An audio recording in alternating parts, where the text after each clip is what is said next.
Nos encontramos acá nuevamente en el segundo programa de la serie sobre la geología y paleontología de la Patagonia a lo largo de unos 400 millones de años. En el primer programa vimos algunos conceptos generales de geología, especialmente la deriva de las masas continentales, los procesos volcánicos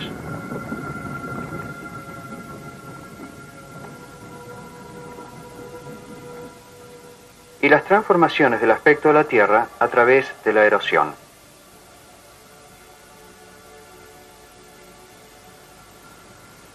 También vimos cómo los geólogos han clasificado la historia remota del planeta en eras y subdividido estas en periodos, para poder datar con mayor precisión los acontecimientos que han ocurrido en ellas.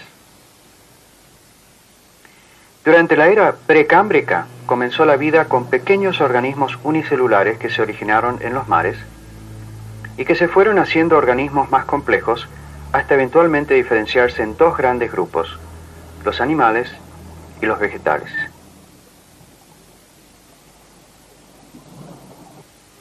Y es así que entramos en la era paleozoica.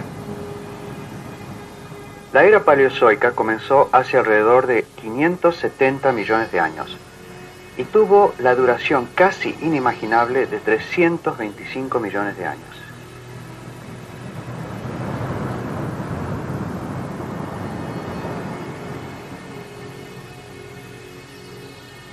A principios de esta era, ya la atmósfera y las aguas marinas eran casi iguales como son en la actualidad, es decir, con un gran contenido de oxígeno.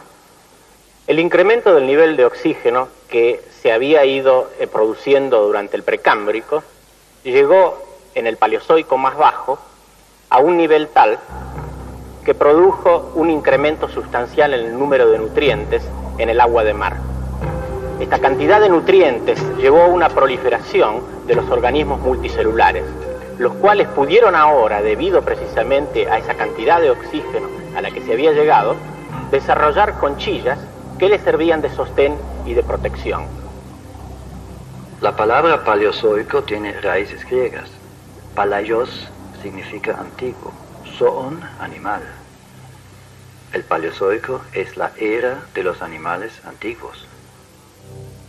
Afortunadamente, de esos animales antiguos tenemos vestigios en todo el mundo, gracias a que muchos de ellos ya poseían estructuras duras y por lo tanto se pudieron preservar hasta nuestros días como fósiles. Promediando la era paleozoica, hubo enormes novedades en la vida sobre el planeta, ya que hace 400 millones de años, algunas algas marinas lograron conquistar la tierra firme, y lo cual originó una serie de eventos evolutivos de extraordinaria magnitud. Veamos qué pasó.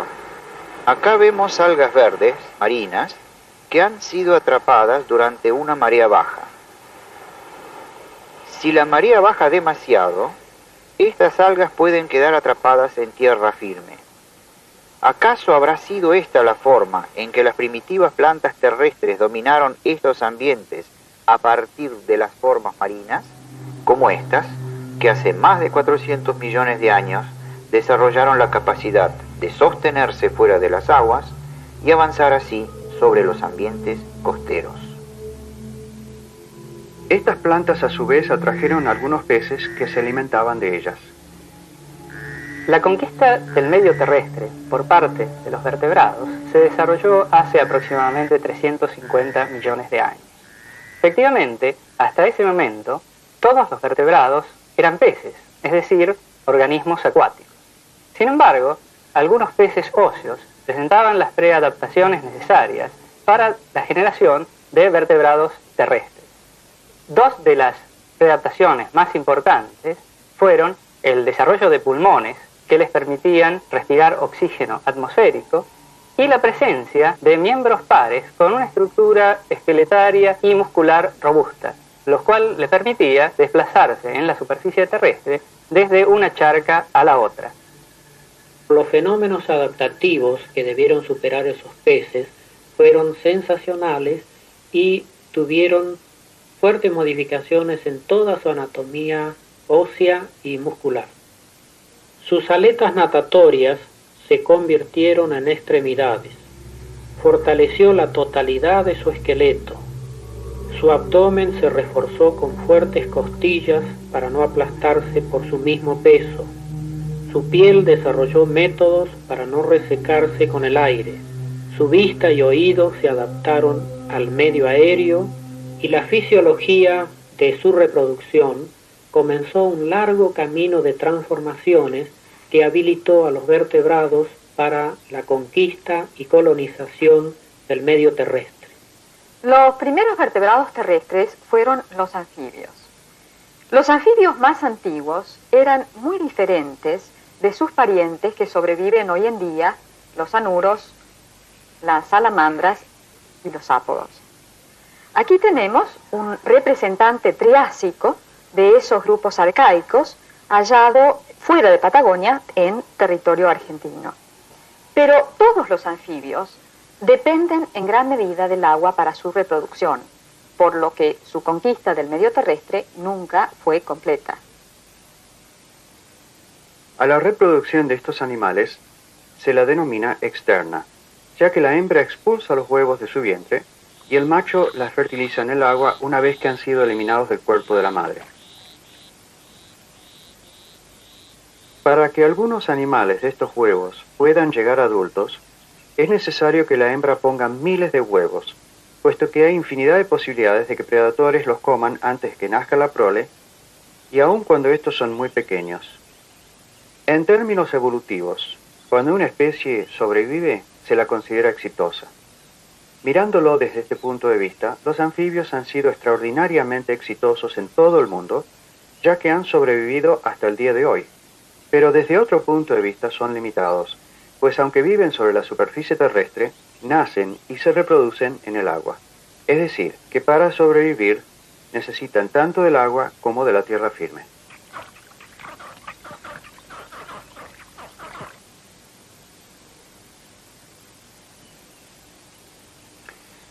Fue necesario otro importante cambio evolutivo para que los animales pudieran nacer y vivir exclusivamente en tierra firme.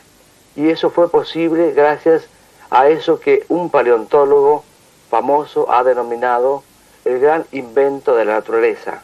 Ese gran invento de la naturaleza es el huevo amniota. El huevo amniota significó justamente la adquisición de una serie de envolturas embrionarias que permitió que ese huevo se desarrollara fuera del agua. De tal manera que sí se inicia ya por primera vez la conquista del medio terrestre. Y eso es cumplido por los reptiles. La cáscara del huevo trajo aparejado otro cambio fundamental. La fecundación se tenía que hacer dentro del cuerpo materno, lo cual es realizado a través de los órganos sexuales. El número de huevos que debía poner la hembra del reptil era ya mucho menor que el de los anfibios, pues cada individuo tenía una mayor posibilidad de sobrevivir. Por lo cual, podemos decir que el sistema estaba mejorando considerablemente. Los reptiles inician así, entonces, la total conquista del medio terrestre, la independencia del medio acuático. Y a través de ellos inicia la gran explosión evolutiva de todos los vertebrados en el medio terrestre.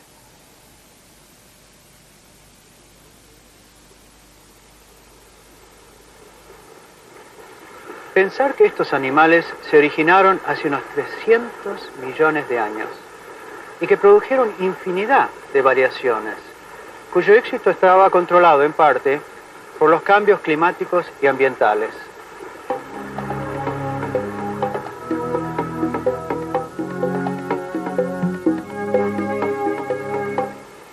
Vengan conmigo ahora a la Patagonia para ver si encontramos vestigios de lo que estaba ocurriendo sobre nuestro planeta en esos remotísimos tiempos de la era paleozoica. Las primeras etapas de la historia de la Patagonia son difíciles de interpretar por la sucesiva serie de cambios posteriores que afectaron a la misma. Pero esto es peculiar de la Patagonia, esto ocurre en todo el planeta. Sin embargo, los geólogos, a través del estudio de las rocas, observando sus características, pueden llegar a inferir y deducir el ambiente y los procesos que llevaron a su formación. Este sector de aquí que nosotros observamos en Pailemán estaba cubierto por volcanes de fuego, volcanes que arrojaban a la superficie rocas ígneas. Se podría decir que la Patagonia en aquel entonces era un infierno. Las rocas ígneas son aquellas derivadas de material fundido. Este material fundido puede quedar en el interior de la corteza terrestre o a través de fisuras llegar hacia la superficie de la misma. ¿Por qué ocurrían todas estas cosas? Bueno, estas rocas que ustedes ven ahí nos están mostrando de que la Patagonia en aquel entonces tenía un arco volcánico, tenía una intensa actividad que estaba asociada a un lento y paulatino movimiento hacia el norte, como un bloque continental.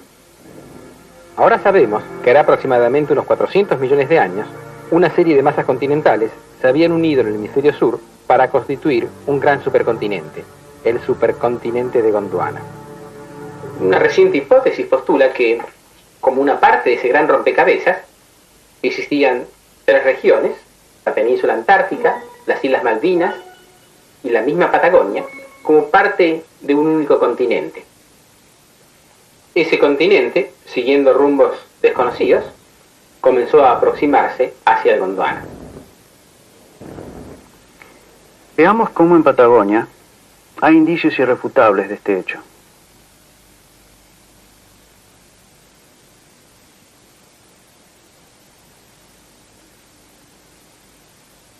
Estas rocas que aquí ustedes ven son rocas metamórficas, son rocas muy antiguas, casi las más antiguas que se conocen en el ambiente patagónico, y son rocas metamórficas porque su textura y su forma original han sido cambiados por la presión y la temperatura.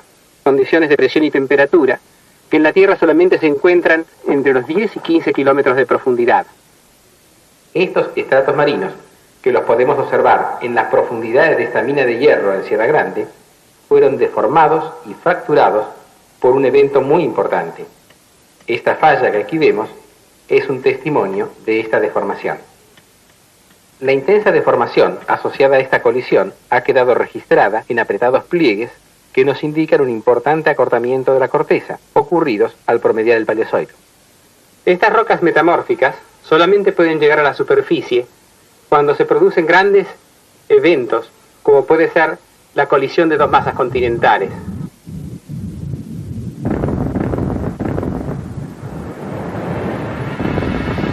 La antigüedad de estas rocas, que han ascendido de las profundidades del bloque continental, es lo que nos lleva a pensar que ese continente chocó en ese lugar con el sur del continente de Gondwana.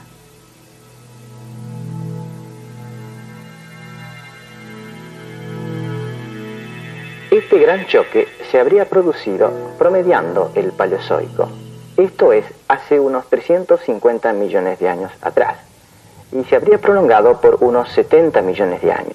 Este choque entre la Patagonia y el continente de Gondwana produjo dos cosas muy importantes. Por un lado, plegó las formaciones de la Sierra La Ventana.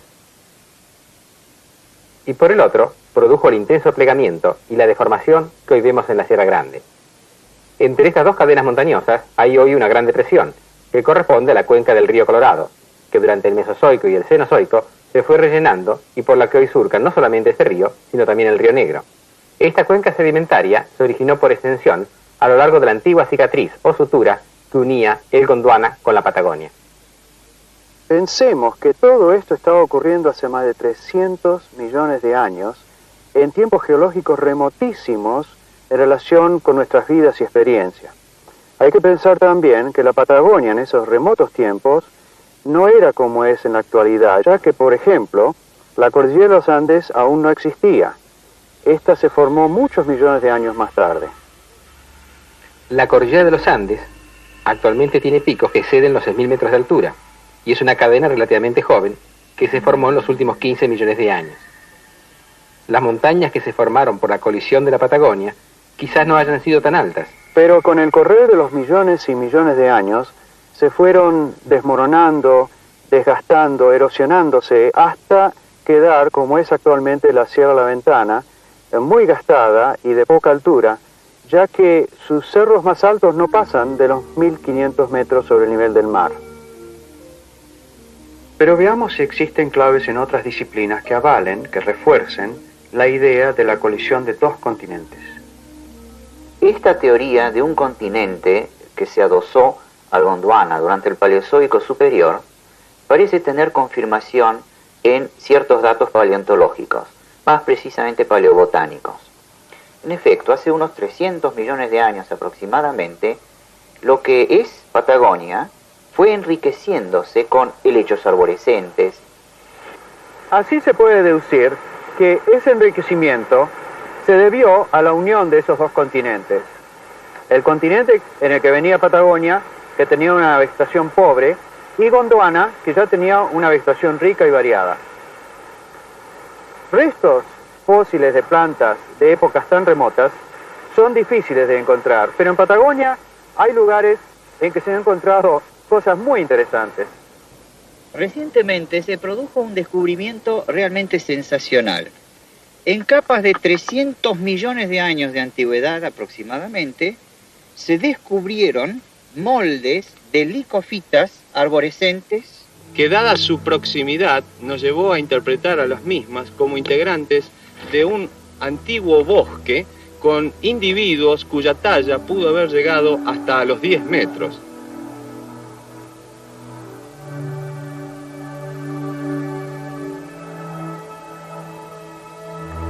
Si analizamos los tejidos de las licofitas en microscopio, vemos células con paredes muy delgadas. Células con paredes tan delicadas indican que la planta debió haber vivido en climas muy benignos.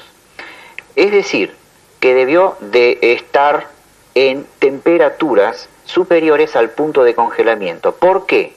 Porque el agua que rellena esas células, si se congela, se expande y esa expansión rompería dichas paredes. Por lo tanto, las condiciones climáticas en que se desarrolló este bosque de licofitas debieron ser muy favorables. Esto significa con temperaturas siempre por encima del punto de congelamiento y altos índices de humedad ambiental.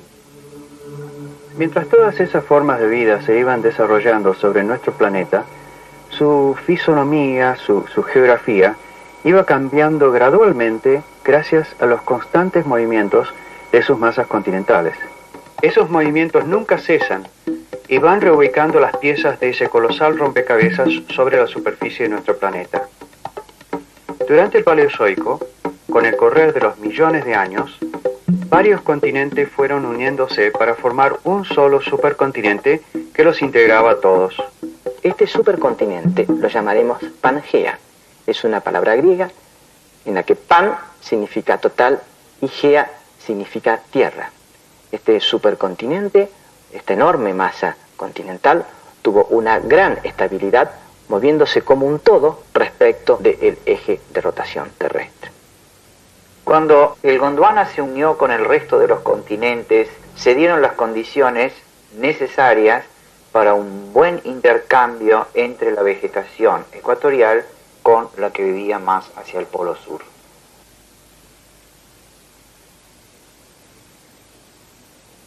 Estos sedimentos grises que rodean la laguna son de origen continental y contienen una muy rica flora fósil.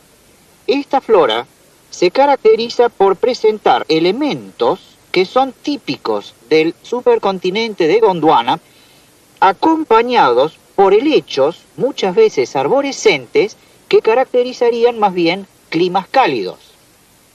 Esos helechos son tan parecidos a los actuales como estos, que parecen no haber variado en absoluto, a pesar de que han transcurrido desde entonces más de 300 millones de años.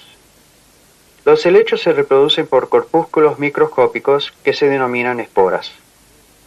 Estas esporas se encuentran alojadas en receptáculos que denominamos esporangios, que a su vez están contenidos en soros como los granitos oscuros que estamos viendo aquí. Estas plantas están circunscritas a áreas húmedas del planeta, ya que sus esporas requieren agua para su reproducción. Pero durante la era paleozoica, hubo plantas que comenzaron a utilizar otra estrategia de reproducción, esta vez con semillas. Las gimnospermas fueron una gran novedad en el reino vegetal, ya que desarrollaron una nueva estrategia de reproducción que les permitió una gran expansión de sus especies a nuevos nichos ecológicos, puesto que no requerían de humedad, como los helechos, para su reproducción. De este modo se pudieron expandir a los más diversos nichos ecológicos, desde regiones cálidas a las más frías, y a zonas de alta montaña como este espeso bosque de pinos. Veamos cómo ocurrió la transformación de los helechos hacia las gimnospermas. ¿Recuerdan ustedes los helechos que tenían esporas en receptáculos llamados esporangios? Estos esporangios, con el correr de millones de años, fueron transformándose, fueron evolucionando, protegiéndose con nuevas capas para formar lo que denominamos óvulos. Estos óvulos eran fecundados por microesporas que dentro de las gimnospermas ya las llamamos granos de polen. Al ser fecundados, los óvulos producían semillas. Esas semillas, al caer en tierra, a su vez producían nuevos individuos. Así fueron evolucionando las plantas hacia formas de reproducción más eficaces con semillas, producto de infinitos cambios a lo largo de millones y millones de años. Por su lado, las faunas del Paleozoico también estaban sufriendo grandes cambios. Los vertebrados continentales del Paleozoico se caracterizaron por tener dos linajes muy distintos que habrían de tener una gran incidencia sobre el desarrollo futuro de los vertebrados. Uno de esos grupos fueron los sinápsidos, que produjeron una gran variedad de formas, y la evolución de estos linajes los llevó nada menos que a originar a los primeros y diminutos mamíferos del Triásico superior, que habrían de engendrar toda la variada fauna de mamíferos de épocas posteriores. Se llaman mamíferos a aquellos animales que dan de mamar leche materna a sus proles, y que además poseen por un lado sangre caliente, y por el otro pelos que les ayudan a mantener una temperatura constante del cuerpo. Otra característica de la mayoría de los mamíferos es que el huevo fecundado se desarrolla mejor protegido en una bolsa, la placenta, dentro del cuerpo materno. Esta protección permite que se engendre poca cantidad de hijos, pero esos hijos tienen mayores probabilidades de sobrevivir y de llegar a adultos. Los reptiles, por su lado, se desarrollan dentro de huevos que la madre expulsa de su cuerpo una vez fecundados. Sus proles deben madurar dentro de esos huevos expuestos a los peligros de predadores y de las inclemencias del tiempo. Los reptiles tienen sangre fría y por lo tanto adquieren su mayor actividad durante el día cuando los rayos solares los calientan, como pueden ver en este curioso lagarto australiano. Los reptiles de la era paleozoica estaban en plena evolución, desarrollando una gran diversidad de formas. Una rama de aquellos reptiles, los lepidosaurios, tuvieron un desarrollo evolutivo muy eficaz en sus extremidades y esto les dio la capacidad de un desplazamiento mucho más veloz. Ese potencial evolutivo de las extremidades de estos grupos habría condicionado el surgimiento de un notable grupo de vertebrados continentales que dominó el escenario terrestre de todo el mundo durante más de 100 millones de años, los dinosaurios. Los dinosaurios habrían de aparecer en escena a comienzos de la era siguiente, la era mesozoica. Pero aún estamos en la era paleozoica, aunque ya llegando a su fin. El límite entre las dos eras está marcado por una extinción masiva de faunas y floras, una de las extinciones más dramáticas a todo lo largo del tiempo geológico, ya que se estima que desaparecieron más del 90% de las especies marinas.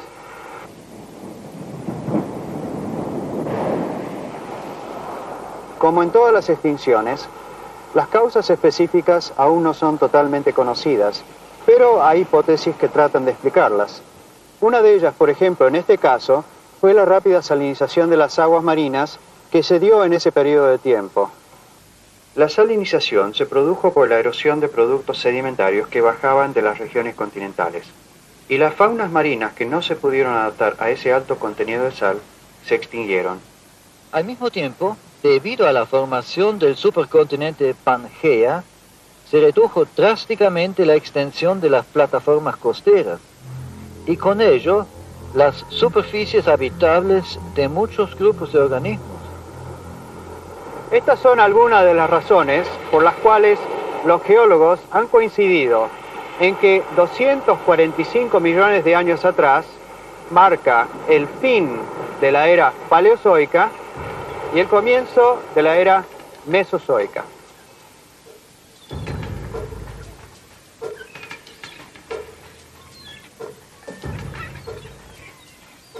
El Mesozoico, o era mesozoica, abarca un gran periodo de tiempo, que comprende cerca de 180 millones de años, y ha sido dividido, para su estudio, en 3 grandes periodos: el Triásico, el Jurásico y el Cretácico.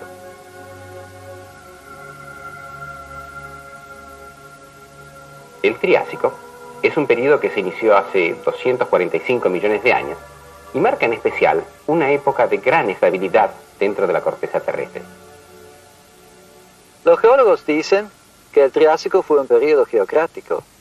Esta palabra tiene raíces griegas. Geo es tierra y crateo es dominar. Quiere decir, durante el Triásico prevalecieron las áreas terrestres sobre las marinas, al contrario con lo que ocurrió durante la era paleozoica, cuando predominaron ampliamente los mares. El término geocrático que utilizamos para definir al Triásico hace referencia a que en este periodo dominaron en todo el mundo los sedimentos y depósitos continentales. Esto no significa que hubiera mayores masas continentales, ni que la Tierra se agrandara.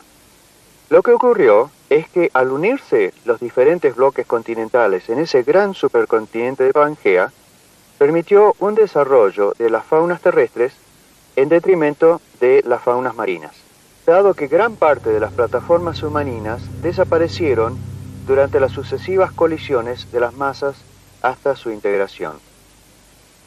De esta manera, disminuyeron drásticamente las áreas costeras en todo el planeta y con ella sus faunas marinas, además de los animales terrestres que se alimentaban de ellas. Otra consecuencia de la unión de estos continentes es que la fauna terrestre pudo dispersarse a todos los rincones de ese gran supercontinente de Pangea. Como consecuencia de ello, se pueden encontrar restos fósiles de individuos de la misma especie en lugares muy distantes entre sí.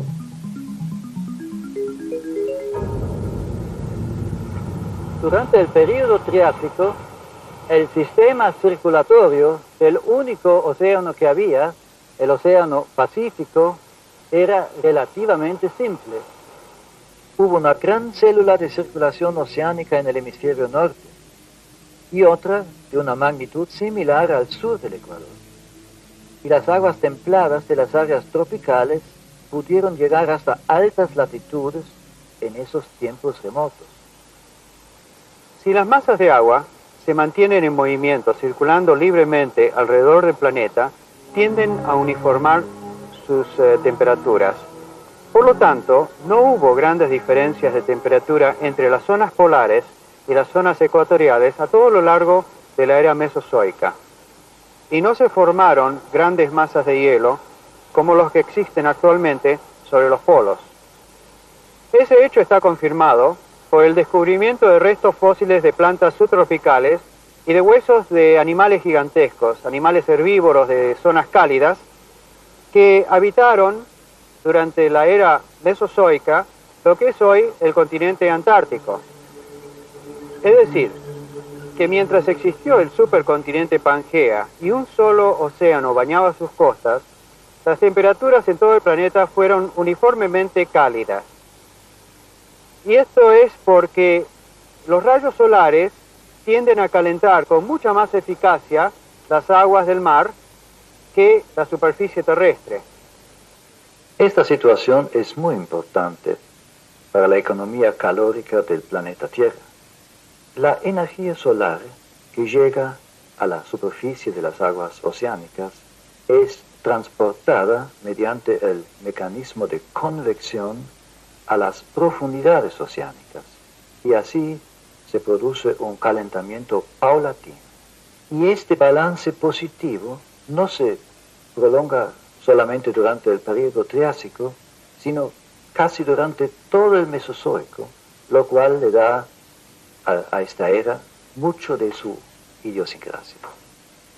Imaginemos entonces vastas regiones de clima cálido, bastante uniformes sobre gran parte del continente Pangea, con abundantes lluvias y tupida vegetación, una vegetación que pudo sustentar una gran y variada vida animal, y como veremos, incluyendo algunos animales de porte gigantesco. Las comunidades vegetales del Triásico de Patagonia cambian drásticamente con respecto a aquellas del Paleozoico superior. Una nueva asociación florística domina esta área. La planta más importante es una planta con forma de helecho, pero que ya lleva semillas, y se denomina Dicroidium. Dicroidium pertenece a un grupo de gimnospermas sumamente primitivas que combina una serie de características como la presencia de óvulos con hojas sumamente divididas, semejantes a las que presentan muchos helechos.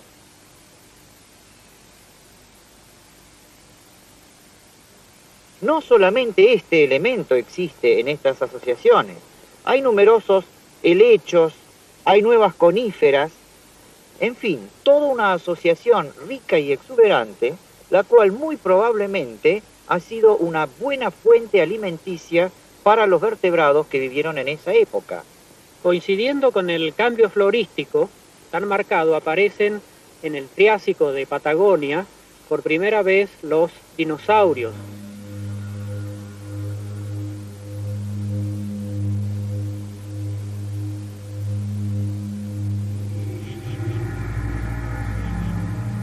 La palabra dinosaurio tiene raíces griegas, en que dino significa terrible y saurio, lagarto, es decir, lagarto terrible, aunque el vocablo saurio se aplica a los reptiles en general. El gran grupo de los dinosaurios logró dominar los diversos escenarios terrestres, produciendo una variedad de tipos adaptativos, generalmente caracterizados por formas grandes y gigantes, aunque los había también de tallas medianas y pequeñas. En esta región de Patagonia se han encontrado numerosos prosaurópodos, que son los dinosaurios más primitivos, pero tenemos que ir hacia el norte del país para conocer un poco mejor su historia anterior. Aquí estamos ante afloramientos de la formación Ischigualasto, con una antigüedad de aproximadamente 216 millones de años, y que, como ustedes ven, muestra los efectos de una fuerte erosión. La región cuyana de Ischigualasto, conocida popularmente como Valle de la Luna, presenta características excepcionales para la búsqueda de material fosilífero. Ischigualasto es una cuenca sedimentaria donde a lo largo de varios millones de años se fueron depositando sedimentos y grandes cantidades de cenizas volcánicas producidas por la actividad volcánica aledaña. Esto fue enterrando restos de animales que vivían en esa época y se dieron así las condiciones que permitieron la mineralización de sus huesos, su petrificación. Una buena proporción de los sedimentos de la formación Ischigualasto tienen evidencias de tobas, o sea, esos sedimentos que se producen a partir de la lluvia de cenizas volcánicas y que son retransportadas por las aguas. La particularidad que tiene Ischigualasto es que movimientos tectónicos posteriores levantaron la corteza terrestre. Estos quedaron inclinados con respecto al horizonte. A lo largo de decenas de millones de años, estas formaciones se fueron desgastando, erosionando, dejando al descubierto extensas superficies que pertenecen al Mesozoico temprano y que, gracias a la extrema aridez de la región, nos permite encontrar en ellas fósiles de una fauna que habitó allí en aquellos remotos tiempos. Ese proceso erosivo tan marcado que vemos favorece mucho la búsqueda de fósiles, y es así que en los años en que se ha trabajado en esta localidad se ha logrado reunir una enorme cantidad de materiales muy significativos. En Ischigualasto se encontraron muchísimas faunas del Triásico, pero entre ellos se destacan los tecodontes. Los tecodontes fueron en general animales pequeños, ya que este es el tamaño natural, y fueron animales carnívoros que dieron origen, o son los antecesores, de varias estirpes interesantes, entre ellos los cocodrilos. También fueron los antecesores de los reptiles voladores, los pterosaurios. Y finalmente, son los antecesores de los dinosaurios. Este es uno de los más antiguos dinosaurios que se conoce, es de la formación Ichigualasto, y se caracteriza por la verticalidad de las extremidades posteriores y por el tipo de pelvis que posee, porque como en el resto de los dinosaurios, el acetábulo es perforado hacia la parte interior. Aquí tenemos una reconstrucción de este primitivo dinosaurio en el cual se pueden ver las características notables del grupo de dinosaurios en general y que ha consistido en la verticalidad de las extremidades, en la posición de los metatarsos que está generalmente alejada del suelo y en este caso en particular de los dinosaurios carnívoros, la reducción del miembro anterior con respecto al miembro posterior. En estos animales nos encontramos con órganos de locomoción tremendamente apropiados para desplazamientos rápidos. En los terápsidos, en cambio, la posición de las extremidades sobresalían lateralmente del cuerpo, pero a lo largo de millones de años algunos reptiles evolucionaron en su postura hasta lograr erguirse verticalmente. La verticalidad de las extremidades fue uno de los elementos adaptativos más sobresalientes y que le permitió una superioridad con respecto al resto de los reptiles de la época. Los dinosaurios entonces fueron reptiles que gracias a ciertas transformaciones anatómicas ocurridas especialmente en sus extremidades, les dio una mayor agilidad en la locomoción. Y seguramente esa agilidad les ayudó a dominar todos los hábitats de la era mesozoica. Es decir, los dinosaurios reinaron indiscutiblemente sobre todo el planeta a lo largo de 140 millones de años. Un hecho interesante es que uno de los factores más importantes de ese éxito, la transformación de la pelvis de ciertos reptiles triásicos, fue hallada y estudiada en la Argentina, en la región cuyana de Ichigualasto y otros yacimientos fosilíferos cercanos como el de los Chañares.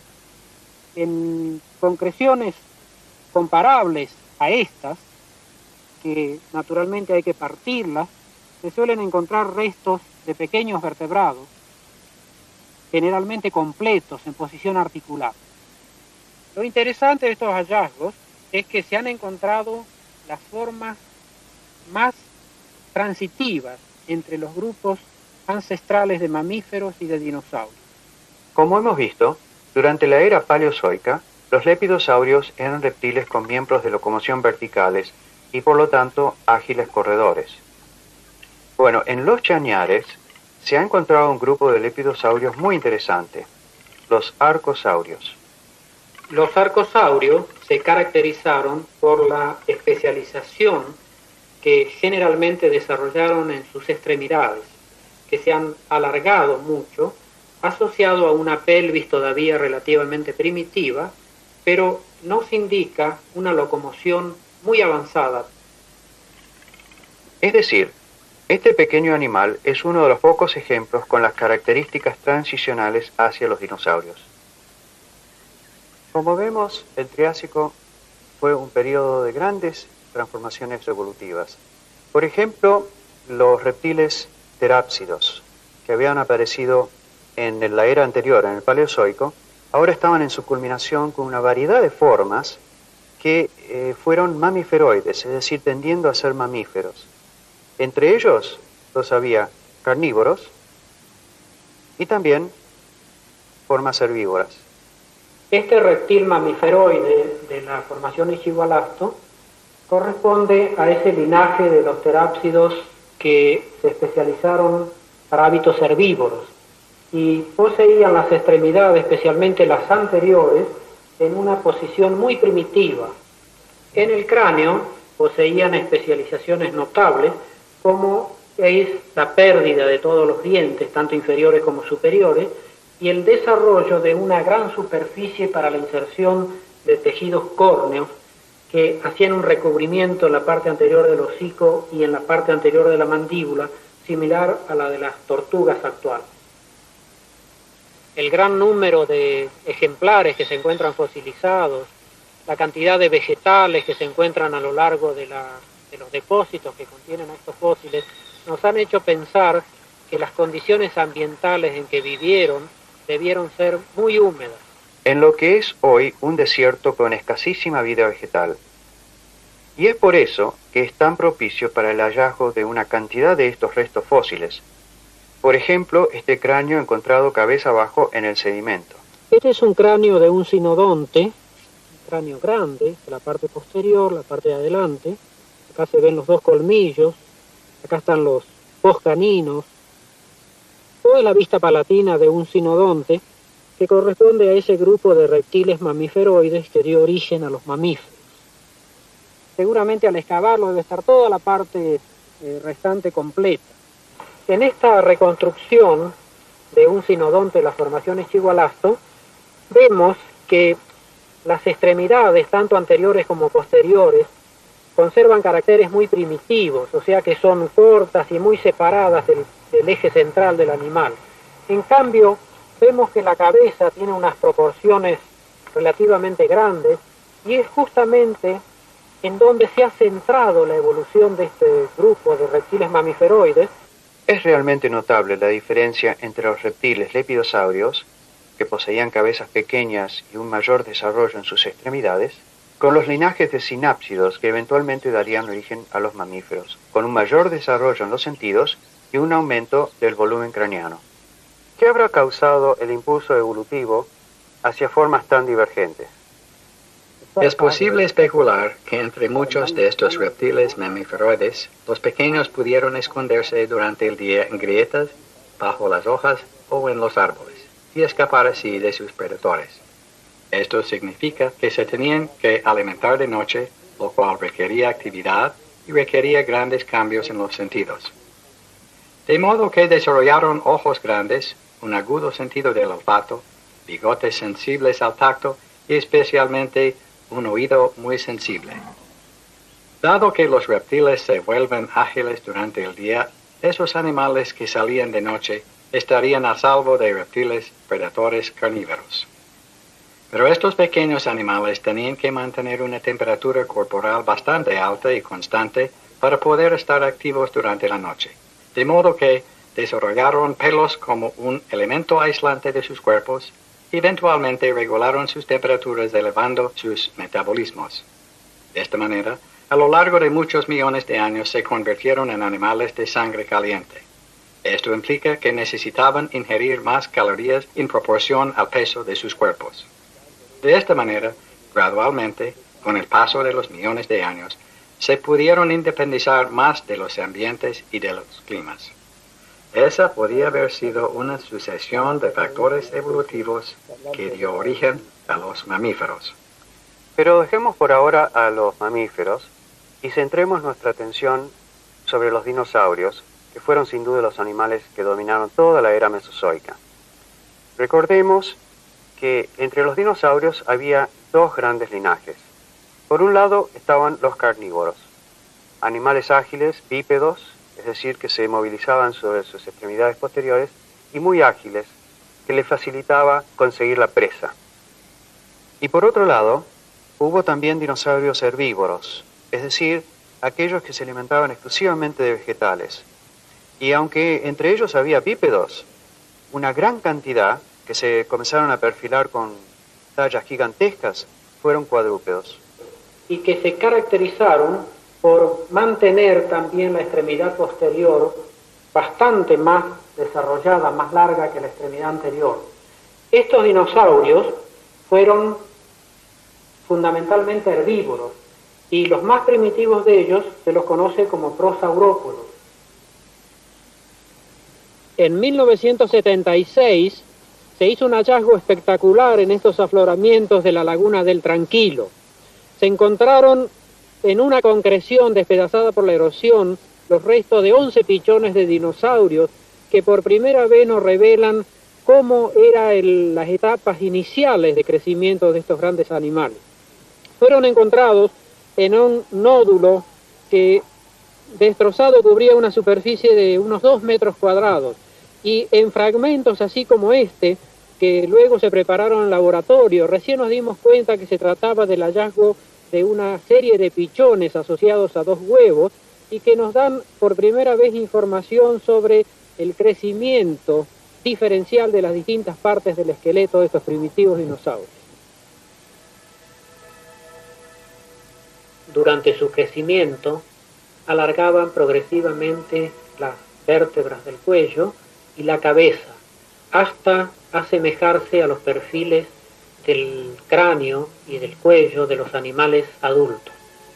En su desarrollo, estos prosaurópodos seguían un proceso similar al que muestran aves modernas de cuello largo, que cuando nacen tienen el cuello muy corto, y ciertos mamíferos como la jirafa actual.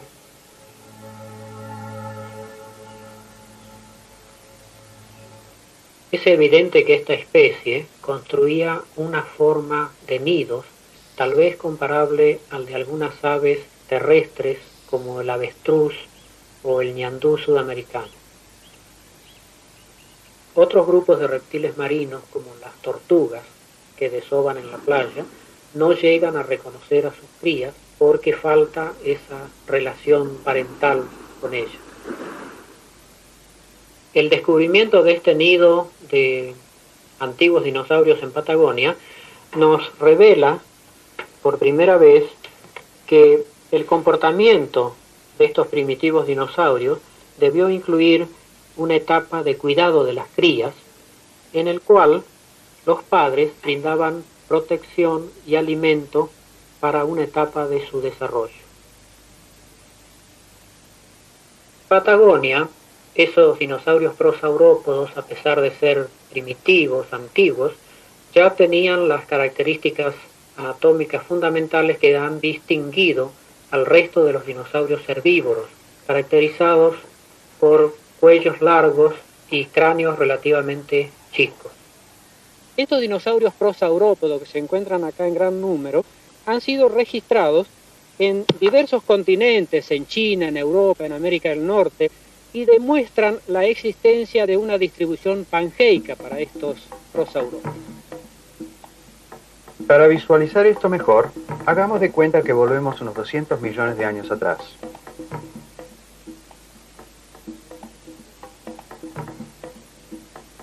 Durante el periodo Triásico, casi todas las masas continentales estaban aglutinadas en el supercontinente de Pangea, y su fauna se adaptaron a todos los ámbitos de esta vasta área continental. Pero con el correr de los millones de años, cuando los trozos continentales se comenzaron a aislar y vagar por la superficie del planeta en forma individual, en esos continentes se fueron desarrollando faunas y floras endémicas, con tipos de animales y plantas que no existían en los otros continentes.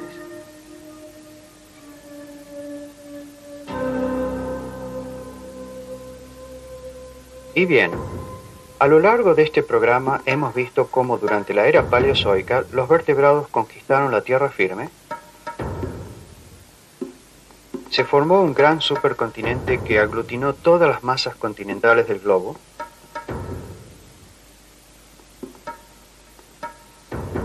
Y los reptiles se expandieron a todos los nichos ecológicos del mundo. Luego, durante el Triásico, vimos cómo surgieron los dinosaurios, que habrían de dominar la Tierra a lo largo de 140 millones de años.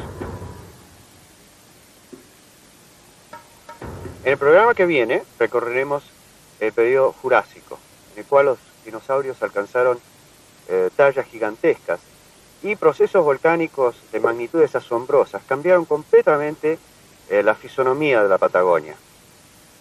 Hasta la próxima entonces.